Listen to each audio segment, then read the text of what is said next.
Mbak Anik ini kerjanya sebagai apa saja Mbak?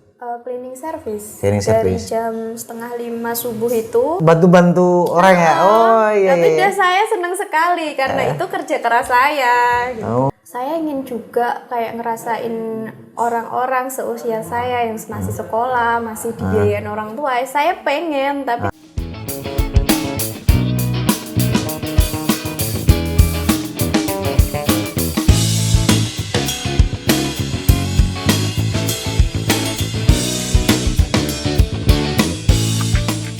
Baik, bismillahirrahmanirrahim. Assalamualaikum warahmatullahi wabarakatuh. Selamat siang dan salam sejahtera buat kita semua. Kembali lagi di Zulia TV. Hari ini kehadiran salah satu pemuda inspiratif dari Gerobokan, namanya Mbak Anik. Selamat siang Mbak Anik. Assalamualaikum. Sehat Mbak? alhamdulillah. Wah, luar biasa. Salah satu kisah inspiratif yang bisa dibagi oleh Mbak Anik ini, rekan-rekan sekalian, adalah beliau baru menyelesaikan S1-nya, tetapi ada satu hal yang inspiratif menurut saya itu perlu diketahui oleh banyak orang. Beliau ini bekerja sebagai cleaning service. Jadi hanya sedikit orang-orang pilihan yang masih ada bisa bekerja sebagai cleaning service tetapi bisa menyelesaikan studinya. Itu yang pertama. Kemudian yang kedua, memang latar belakangnya sama ya Mbak ya. Kita sama-sama Mbak? Sama-sama orang terlahir dari keluarga yang pas-pasan. Nah, kita gak boleh menyebut bahwa kita itu kekurangan, tapi pas-pasan ya Mbak. Setuju gak Mbak? Setuju dong. Nah. Oke Mbak, mungkin pertama kenalan dulu Mbak, aslinya dari mana, kemudian kenapa motivasi sekolahnya itu sangat tinggi gitu Mbak. Monggo Mbak. Perkenalkan, nama saya Anik Fitrian Masito. Saya dari Gerobokan. Kenapa saya sekolah di sini? Karena biaya terjangkau, terus mudah untuk saat itu kan COVID. Jadi saya kan bisa mengimplementasikan digital itu dengan mudah. Oh, berarti ikut kuliah online ya? Iya. Ya, itu menjadi salah satu. Oke Mbak, mungkin bisa bercerita ini Mbak lebih dalam lagi bahwa saya sama Mbak, saya aslinya dari Aceh. Saya asli dari Aceh, lahir mungkin baru kenal listrik itu ketika kita sudah SD Mbak. Kalau Mbak ini mungkin sudah kenal listrik. Internet bisa telepon itu ketika sudah di sini, mungkin sejak 2019 ya, baru bisa telepon. 4G itu baru tahun ini ya, tahun kemarin. Tahun kemarin baru ada 4G, baru bisa kita WA-an kalau di kampung itu. Nah mungkin itu Mbak bisa cerita Mbak sedikit tentang latar belakang keluarga, kemudian apa sih motivasinya di tengah keterbatasan tetapi tetap semangat untuk menempuh pendidikan. Ini menjadi salah satu inspiratif Mbak, karena sedikit orang yang sekarang ini memiliki sebuah motivasi yang kuat di sektor pendidikan. Mungkin bisa ceritakan dulu Mbak latar belakang keluarga. Bapak, Ibu kerja apa Mbak? Petani biasa. Oh, petani. Sama berarti Mbak. Tapi dulu itu ketika saya kan dari anak broken home. Jadi saya ikutnya ibu kandung sama ayah sambung kan. Jadi saya harus tahu diri pas waktu itu. Dari sekian dari TK sampai sekarang, saya cuma cita-citanya pengen dihadirin sama orang tua asli, diwaliin sama ayah kandung saya. Tapi terkendala dari kemarin nggak bisa lagi. Oh, yang pas hadir pasti sudah? Iya, saya itu kemarin sendirian juga. Karena terkendala juga.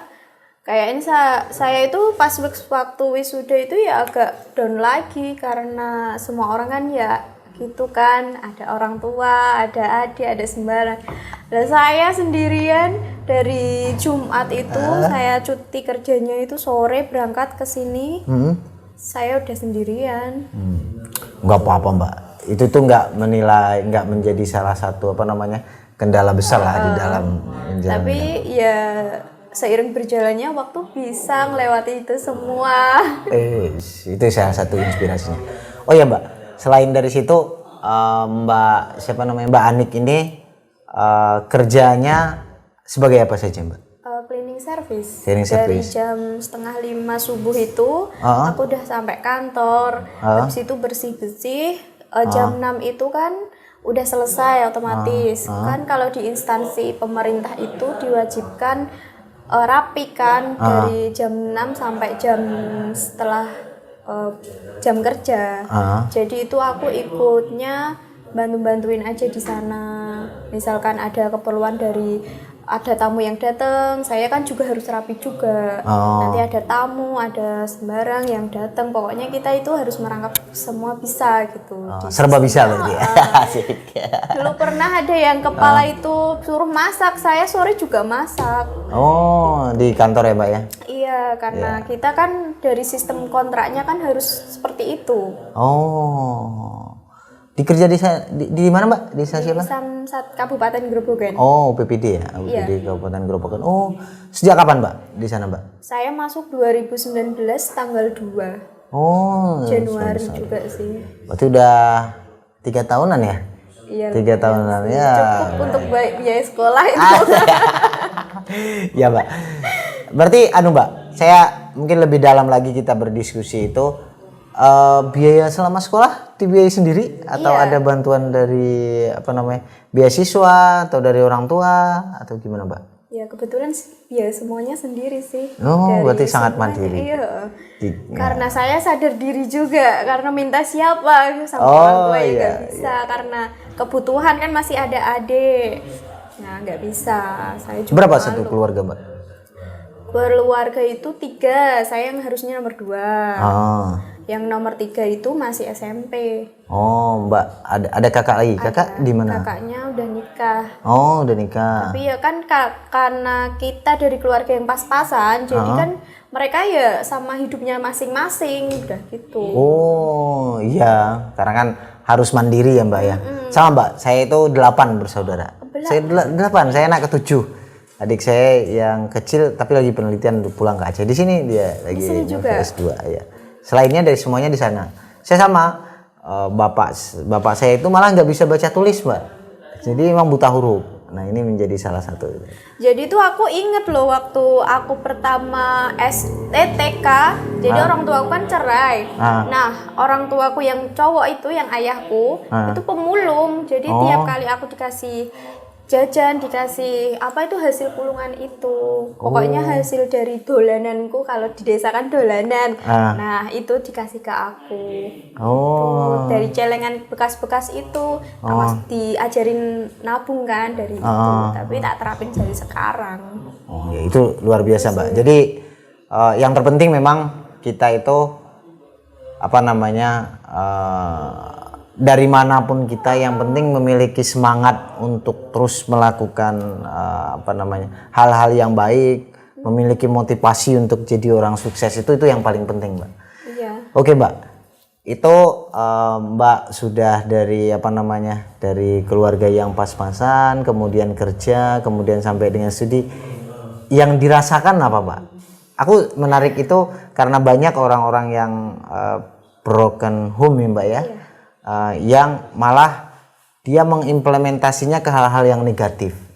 Kalau Mbak Anik itu ini hal yang luar biasa, dari broken home, keluarga pas-pasan, mandiri, kemudian menyelesaikan studinya. Ini triknya apa Mbak? Biar bisa dibagi dengan khalayak ramai nanti untuk seperti apa itu? Kalau triknya sih kalau aku kalau ini aku mesti buka ini YouTube, channel-channel yang bisa aku bagiin keterapin sama diriku sendiri. Kayak inspiratif, kayak psikolog, kayak gitu-gitu. Soalnya kalau misalkan aku pernah di posisi down, aku pernah di posisi kurang uang, aku kan harus bisa sendiri gitu ngaturnya. Kalau nggak gitu ya nggak bisa. Mau minta ke siapa kan? Oh iya Mbak, berarti Bapak Ibu mulai pisah itu tahun berapa Mbak? 2000, aku 5 tahun, 2005. Oh 2005 sampai dengan sekarang ya. Oh berarti dari 2005 sudah ikut sama ibu. Sama ibu. Mbak, mungkin ada selain dari tips tadi sudah disampaikan, melihat hal-hal yang inspiratif gitu loh. Kenapa Mbak pilihannya kan banyak orang-orang yang broken home larinya ke minuman keras, kemudian nakal dan lain sebagainya. Tapi Mbak tetap dengan satu rel yang lurus itu apa yang Mbak lakukan itu loh? Saya ya melakukan seadanya sih. Karena waktu itu saya ingin juga kayak ngerasain orang-orang seusia saya yang masih sekolah, masih dibiayain orang tua. Saya pengen, tapi kayak misalkan lihat realitanya kan nggak mungkin. Gitu. Berhubung dulu sih tak berani-beraniin ya, dari SMP itu saya udah bantuin orang, kenalan bapak, terus temen-temennya, pokoknya ya bisa menghasilkan uang kayak gitu. Bahkan dari SMP itu kayak seragam, tas kayak gitu sudah saya beli sendiri buat lebaran, buat sembarang kan. Hasil dari itu kan dikasih uang 200.000 satu bulan itu. Oh, bantu-bantu orang ya? Oh iya. Tapi iya. saya senang sekali karena itu kerja keras saya. Gitu. Oh, wah, luar biasa itu Mbak. Luar biasa. Berarti sudah mulai mandiri, sudah tidak minta uang ke orang tua itu sejak kapan Mbak? Karul realnya itu dari selesai SMK itu udah nggak sama sekali. Cuma kalau berhubung saya kan SMP-nya sanawiyah, jadi itu kan swasta berbasisnya gratis semuanya. Jadi saya itu paling dikasihnya cuma uang saku aja buat Jajan. bis. Enggak, saya jarang jajan soalnya karena uang 5.000 buat bis kan udah habis pulang pergi. Oh, jauh berarti sekolah dari rumah? Enggak sih, enggak begitu, tapi cuma 2.000 sih kalau untuk PP-nya. PP 4.000, kalau masih 1.000 kan ya nggak dapat apa-apa ya Mbak ya. Teman-teman pada jajan es sama somai-somai kayak gitu. Kurang. Wah, luar biasa itu Mbak. Terus Mbak, setelah SMP kemudian SMA masih seperti itu juga. Berarti sekolahnya gratis tapi untuk biaya kehidupan sehari-hari ya. Untuk ini ya. Berapa jauh Mbak dari rumah ke sekolah? Deket sih, 10 menitan. 10 menitan. Kalau saya dulu Mbak SD itu jalan kaki itu sekitar 2 kilo. Kita kan nggak ada bis itu. Ada bis. Nah, terus SMP kita masih jalan kaki tapi dekat. Udah dekat sekitar setengah kiloan lah. Kemudian SMA itu udah di kota. Di ibu kota kabupatennya gitu loh. Tapi sekota-kotanya di sana ya sedeso-desonya di Jawa, Mbak. Gitu ya, serius. Itu, Mbak, ya jadi salah satu. Oh ya, Mbak. Kalau setelah itu kemudian Mbak selesai SMK itu selesai tahun 2018. 2018. Menganggur berarti setahun? Enggak langsung menganggur. Saya itu selesai dari SMK itu Mei, sekitar bulan Mei kan. Terus saya lanjut lagi ke ngerjain temennya bapak, itu kan ada konveksi. Saya juga masuk situ juga sambil nunggu panggilan kerja itu di Samsung. Oh iya. Ya Mbak, luar biasa Mbak itu yang bisa. Jadi sedikit teman-teman semua bahwa ada orang yang broken home, mohon maaf ya Mbak ya, broken home, kemudian mandiri, kemudian bisa sampai dengan saat ini kita terus sama Mbak, maksudnya perjalanannya untuk terus menjadi orang-orang besar itu memang harus diawali dengan memiliki semangat yang lebih awal itu loh Mbak. Iya.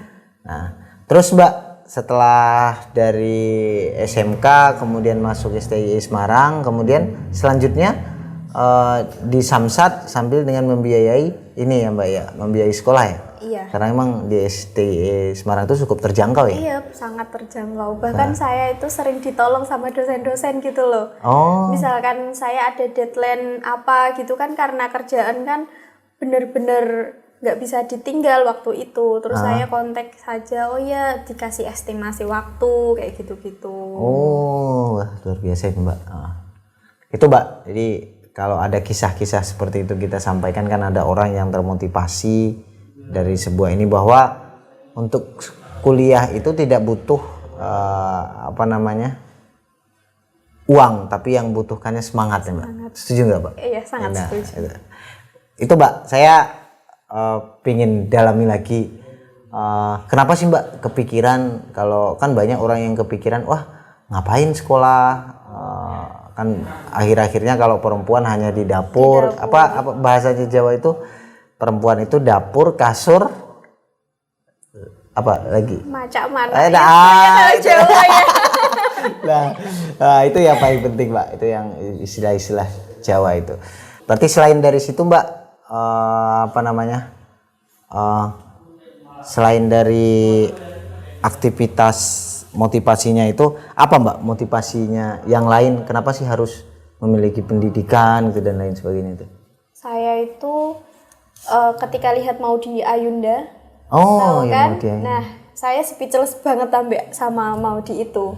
Dia tuh pinter, semangatnya tinggi, kayak gitu-gitu. Saya itu inspirasinya sama itu malah. Oh ya, sekarang tuh jadi apa namanya? Juru bicara G20. Iya. Nah, itu salah satu tuh. Saya baru tahu. Oh, berarti salah satu inspirasinya itu ya, Mbak ya. Wah, keren.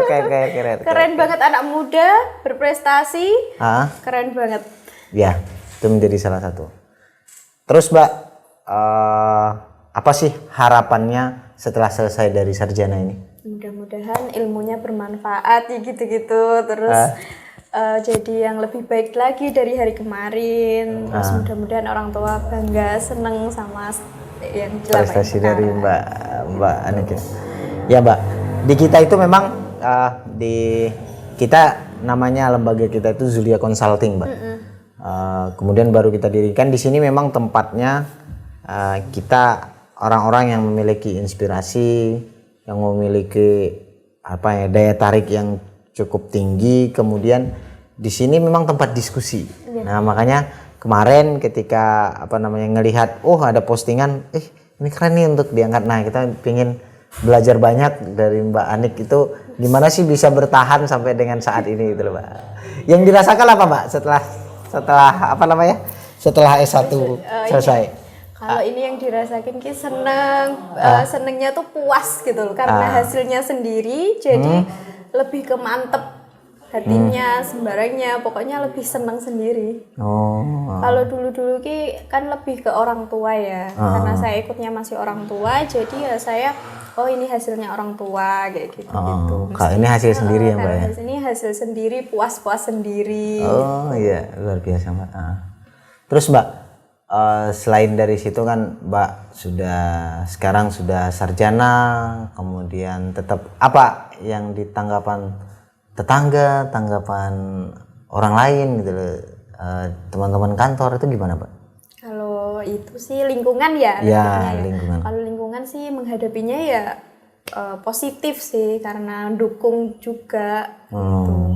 Tapi dari awalnya nggak tahu saya kuliah atau apa. Yang mereka tahu ya saya kerja. Gitu. Oh ya, tapi akhirnya ya sarjana ya Mbak ya. Itu Mbak.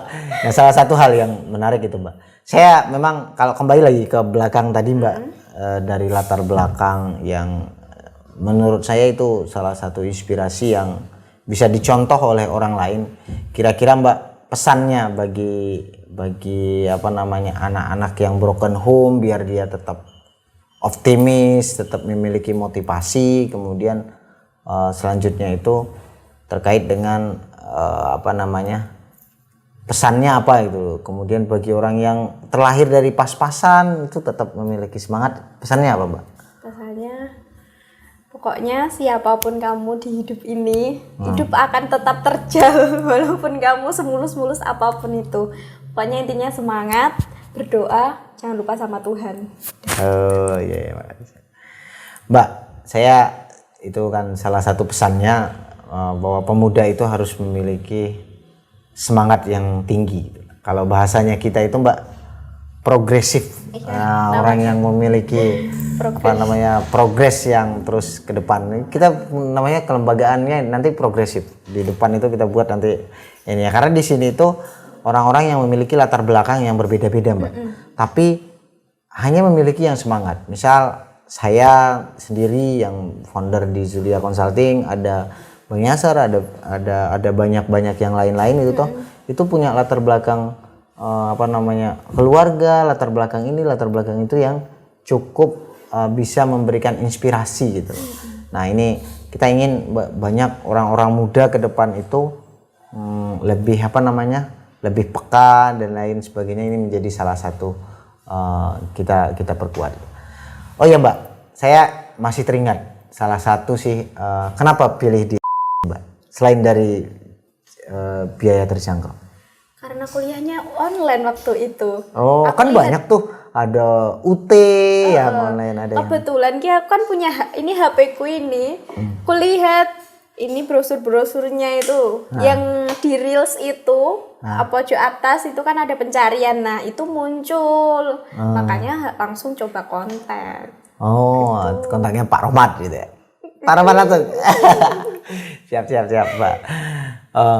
Mbak, selain dari tadi sudah menyampaikan pesan yang perlu dilakukan, sebelumnya Mbak, apa namanya, aktivitasnya sehari-hari di rumah pas saat SD, SMP, SMA itu apa Mbak?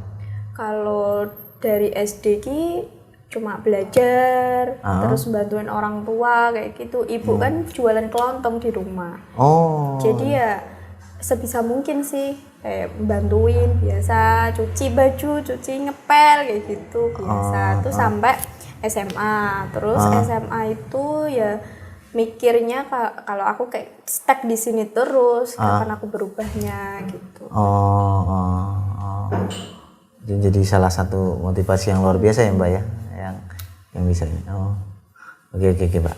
Terus Mbak, SMA aktivitasnya masih sama? SMA itu ikut organisasi aja. Kalau SMA itu lebih suka OSIS, pramuka. Oh, ikut pramuka. Oh. Tapi kalau pramuka itu saya agak nyeseknya itu kalau sama teman sebelah. Teman sebelah itu kan aku nggak punya motor. Orang tua aku juga orang pas-pasan. Nah, otomatis kan kalau berangkat itu jam 2, jam 1 kayak gitu kan udah nggak ada bus kan.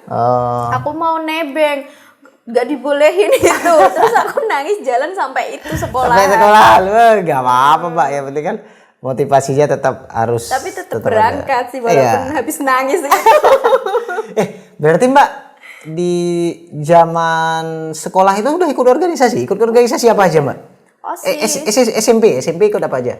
SMP itu kan belum ada ya? Cuma adanya pramuka OSIS aja. OSIS sama pramuka itu ikutnya SMA. Oh, SMA pramuka.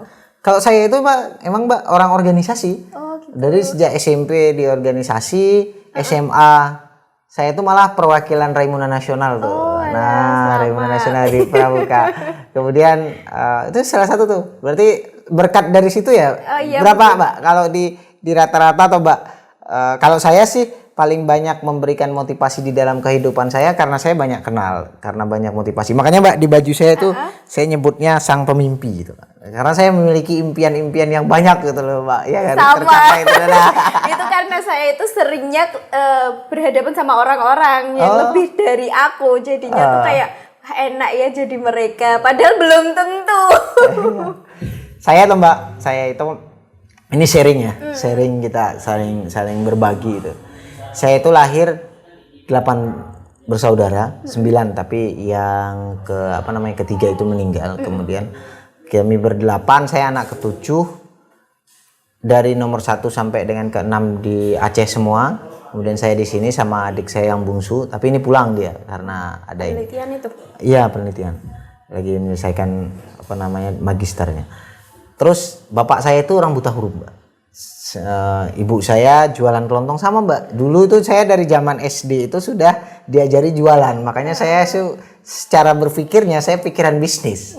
Nah, ini salah satu pikiran bisnis. Nah, itu menjadi salah satu memang penyemangat hidup saya. Kemudian saya itu nikah itu di umur 26 tahun, Mbak. Saya masih muda, nikah muda. Oh, nikah muda. Nah, istri saya itu namanya Reden Listiawati dari Boyolali. Kemudian kita mendirikan perusahaan Zulia Consulting itu tertatih-tatih. Dulu saya masih menjadi staf, Mbak. Saya kenal namanya yang mentor yang luar biasa yang mendidik saya itu namanya Pak Joko Santoso itu. Nah, itu yang besarkan saya. Kemudian saya diajak jadi tenaga ahlinya beliau di DPRD. Kemudian saya dirikan perusahaan awalnya itu Zulia Sumber Makmur, CV.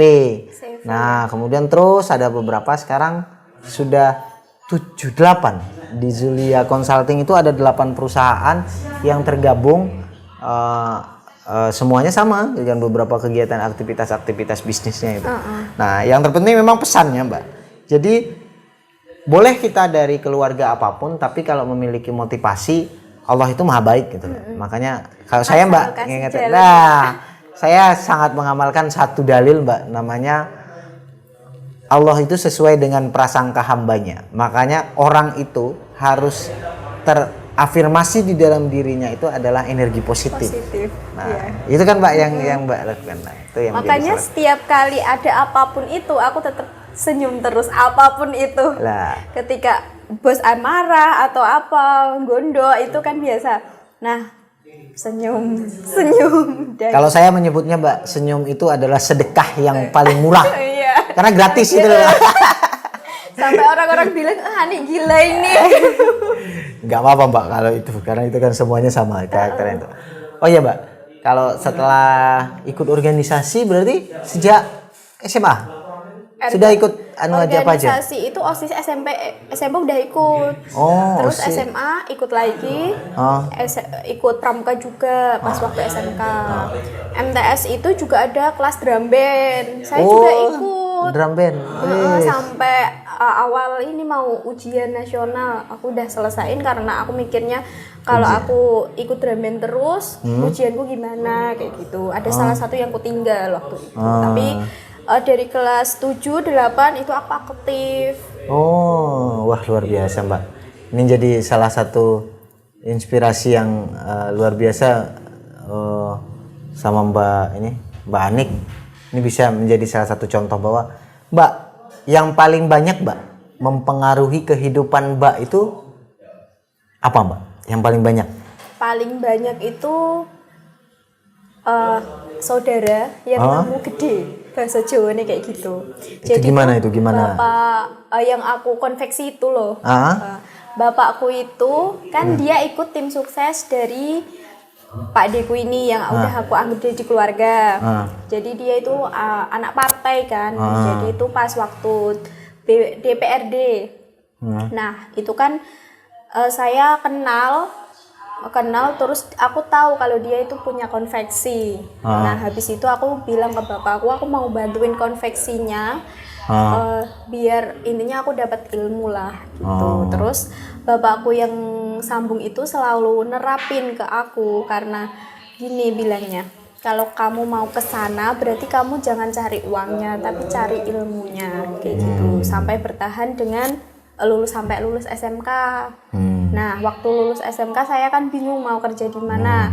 Pernah mau kerja ini di PT juga, ikut garment kan. Tapi ternyata Allah berkehendak lain juga. Saya buat daftar-daftar kayak gitu, surat riwayat kayak gitu salah semua. Habis itu saya masuk lagi di konveksi itu sambil bertahan sampai sekarang. Kalau sekarang sih lebih ke malam ya, malam itu cuma bantuin aja pas lembur. Kalau udah nggak lembur ya enggak, tapi cuma nanti fajarnya pergi kerja lagi. Tetap gitu ya. Iya. Oke, itu luar biasa Mbak. Oke Mbak, mungkin ini sudah di penghujung diskusi kita Mbak, karena diskusi kita ini terus paralel kita lakukan bagaimana membangun sebuah inspirasi dari satu orang ke orang yang lain, ke orang yang lainnya lagi. Ini menjadi salah satu Mbak. Yang penting tetap memberikan hal-hal yang positif ya Mbak ya kepada orang lain. Karena itu salah satu Mbak Anik ini baru permulaan Mbak. Dirimu baru permulaan untuk terjun ke dunia-dunia hal yang baru. Oh iya Mbak, sebelumnya SMK-nya kamu jurusan apa? Teknik juga. Hardware apa software? Yang software. Software, wes ini salah satu yang luar biasa karena memang bisnis ke depan itu Mbak, itu adalah bisnis IT itu. Iya. Mungkin Mbak ada pesan atau kesan yang perlu Mbak sampaikan kepada orang lain di pada kesempatan kali ini itu apa saja Mbak kira-kira? Untuk pesannya bapakku, semoga kau bahagia sama istrinya. Terus untuk Pak Deku, terima kasih untuk semuanya, dibantuin dari SMK sampai sekarang, yang balas Allah. Baik Mbak, terima kasih. Mudah-mudahan diskusi kita ini dapat bermanfaat, terutama kita memiliki kisah itu harus dibagi Mbak. Karena siapa tahu dari kisah kita ada orang yang tergerak untuk lebih baik. Kemudian dari kisah siapapun yang akan melihat itu bisa menjadi lebih baik, ini menjadi salah satu inspirasi. Gitu ya Mbak, terima kasih matur nuwun sudah hadir di tempat kami. Mudah-mudahan kita bisa berdiskusi lagi dengan hal-hal yang topik-topik yang berbeda nantinya Mbak. Terima kasih Mbak Nik. Iya. Assalamualaikum warahmatullahi wabarakatuh.